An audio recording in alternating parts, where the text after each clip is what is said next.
Tiger grouper. Oh, lalaki oh.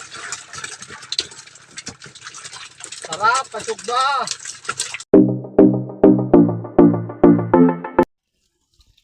Good day mga kapisda.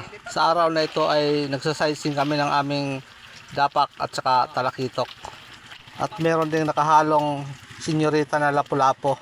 Kung nakikita nyo si David, sinasandok niya yung talakitok at inililipat niya sa kabilang lambat. Ginagawa namin ito mga kapisda, ang paglipat ng mga dapak at talakitok sa malinis na lambat para nakahanda na sa schedule ng deliver. Nakikita nyo naman mga kapisda, ang kinukuhaan namin ng dapak at saka talakitok, ang lambat na yan ay napakarumi na, kaya mabigat na kung hilahin. Hindi katulad ng ilipat namin doon sa kabila, oras ng delivery namin magaan na lang hilahin dahil malinis yung lambat, kaya hindi na atrasado yung lakad namin. Alas 10 kasi mamayang gabi ang alis namin mga kapisda papuntang palengke. Alam nyo naman kasi mga kapisda, ang bilihan ng isda ay madaling araw, so kailangan nakalatag na yung mga isda doon bago dumating yung mga mamimili. Kaya binibilang ko kung ilang piraso yung dapak at saka talakitok para pagdating namin doon mamaya sa palengke ay magtitimbang na lang. Meron din palang nakahalo na ilang pirasong mangagat dito sa dapak at saka talakitok namin mga kapisda. Sampo na yun. Sampo na ba yun? Upat kanina. Tulo. Tulo. Kakaibang nilalang. Ano yan? Kakaibang nilalang. Ayun, nilalang.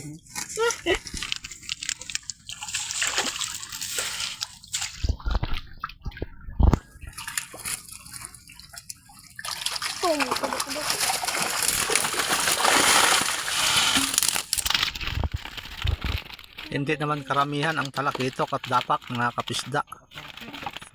Nag-aalaga lang ako ng dapak at talakitok kung merong nagbibinta sa akin rito.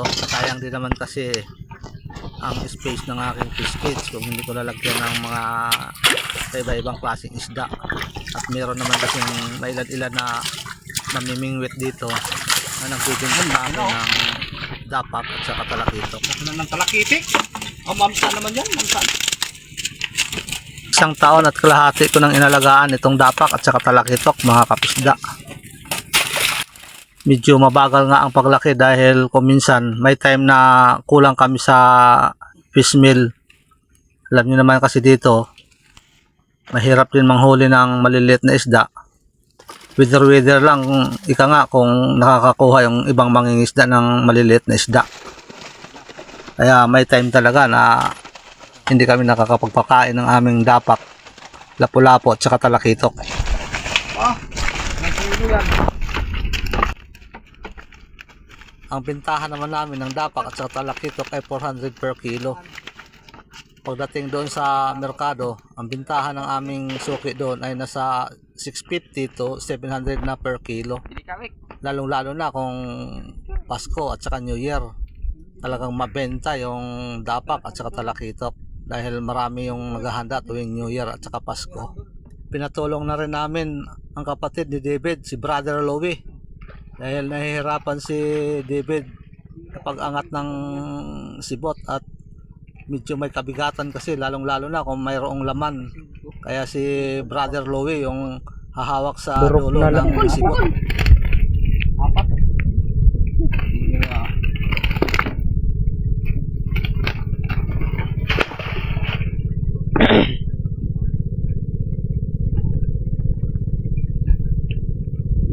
Basurin.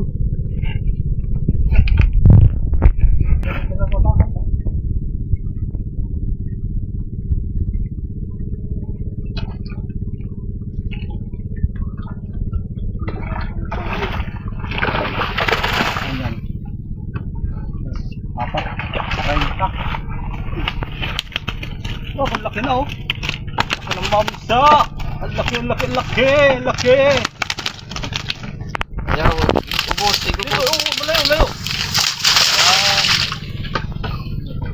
Patay na.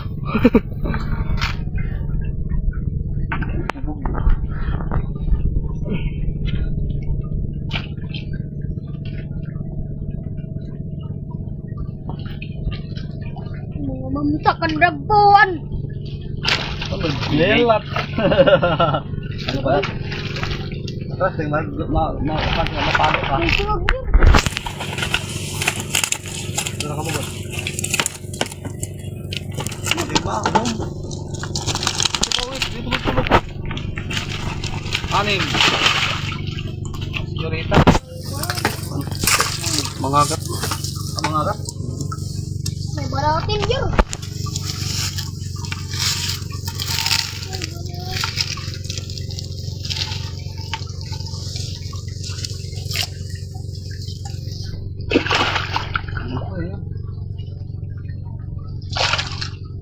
Oh, laki na ng senyorita.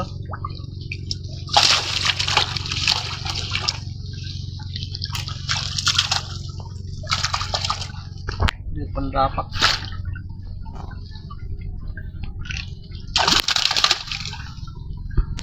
Sabi na senyorita niya.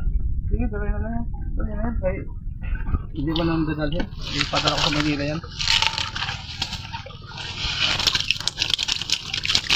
Oh, maliit pa yan ako na.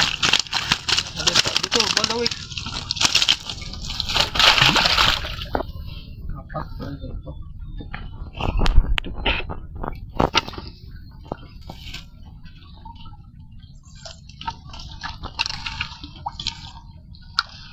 Ah. Ay, nagad mo sa... Ay, naga. Hindi na ako sa no?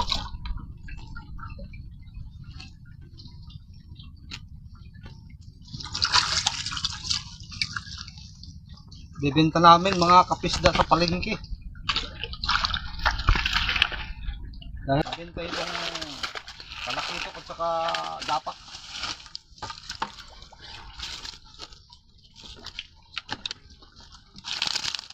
Ito.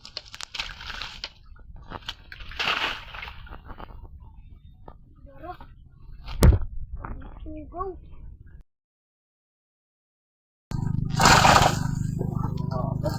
Ito mga agat.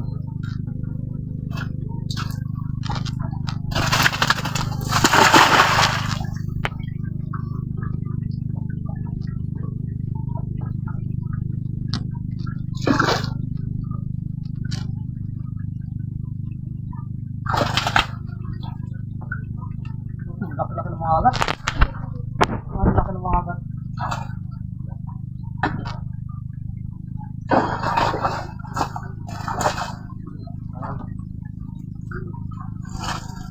Malilit sa dapak, no? Kasama sa pagbenta ng dapak na malilit, ano?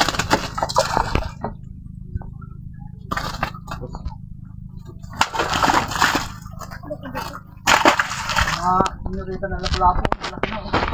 1 kilo na. Order ng taga Maynila yan. Order ng taga Maynila. Uy.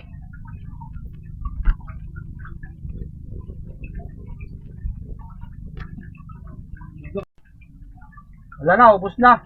Tapos na kami mag-sizing ng ano, ng dapak at saka talakitok.